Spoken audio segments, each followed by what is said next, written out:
56,000 বর্গমাইল। আয়তনে ছোট হতে পারে কিন্তু সৌন্দর্যে এই দেশ অতুলনীয়। বিশাল সমুদ্র থেকে মেঘের পাহাড় কিংবা গহীন বন থেকে প্রাচীন সভ্যতা সবই আছে আমাদের এই বাংলাদেশে। আজকের ভিডিওতে আমরা দেখব বাংলাদেশের সেরা 10টি দর্শনীয় স্থান। 10 নম্বরে রয়েছে 1200 বছরের প্রাচীন সোমপুর মহাবিহার।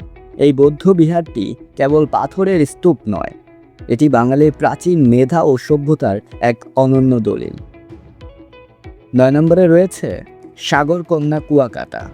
এটি পৃথিবীর সেই বিরল সৈকতগুলোর একটি, যেখানে দাঁড়িয়ে আপনি একই জায়গা থেকে সূর্যোদয় এবং সূর্যাস্ত দুটোই দেখতে পাবেন।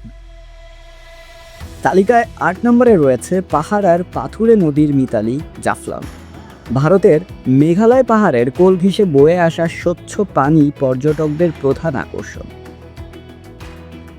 7 নম্বরে চায়ের রাজধানী শ্রীমঙ্গল। মাইলের পর মাইল সবুজ চায়ের বাগান আর এখানকার বিখ্যাত 7 রং চা আপনার ক্লান্তি নিমিষেই দূর করে দেবে। তালিকায় 6 নম্বরে পাহাড়ের কোল ঘেঁষে শান্ত জলের শহর রাঙামাটি। এখানকার কাপ্তাই লেক, নৌ ভ্রমণ আর ঝুলন্ত ব্রিজের সৌন্দর্য সত্যি মনোমুগ্ধকর। তালিকায় 5 নম্বরে রয়েছে চিরসবুজ বান্দরবান। নীলগিরি থেকে মেঘের ভেলা দেখা কিংবা কেওক্রাডাং জয় করা অ্যাডভেঞ্চার প্রিয়দের জন্য এটি একটি স্বর্গরাজ্য। তালিকায় 4 নম্বরে রয়েছে পৃথিবীর ফুসফুস সুন্দরবন। বিশ্বের বৃহত্তম এই ম্যানগ্রোভ বন, বিখ্যাত রয়্যাল বেঙ্গল টাইগার ও মায়াবী চিত্রা হরিণের জন্য এটি আমাদের প্রকৃতির অহংকার।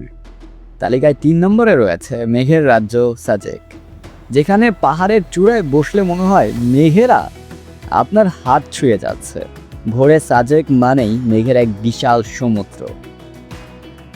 তালিকায় 2 নম্বরে রয়েছে নীল প্রাণীর রাজ্য সেন্ট মার্টিন, বাংলাদেশের একমাত্র প্রবাল দ্বীপ।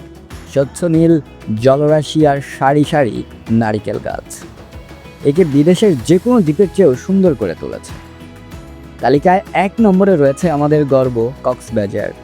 120 কিলোমিটার দীর্ঘ পৃথিবীর বৃহত্তম প্রাকৃতিক সমুদ্র সৈকত। নীল ঢেউয়ের গর্জন আর সোনালি বালুচরে সূর্যাস্ত দেখার আনন্দ এখানে অতুলনীয়। আমাদের দেশটা সত্যিই সুন্দর। আপনি যদি ভ্রমণপ্রেমী হন তবে এই 10টি জায়গা আপনার বাকেট লিস্টে অবশ্যই থাকা উচিত। এই 10টি জায়গার মধ্যে আপনার সবচেয়ে প্রিয় কোনটি? কমেন্টে জানান। ধন্যবাদ।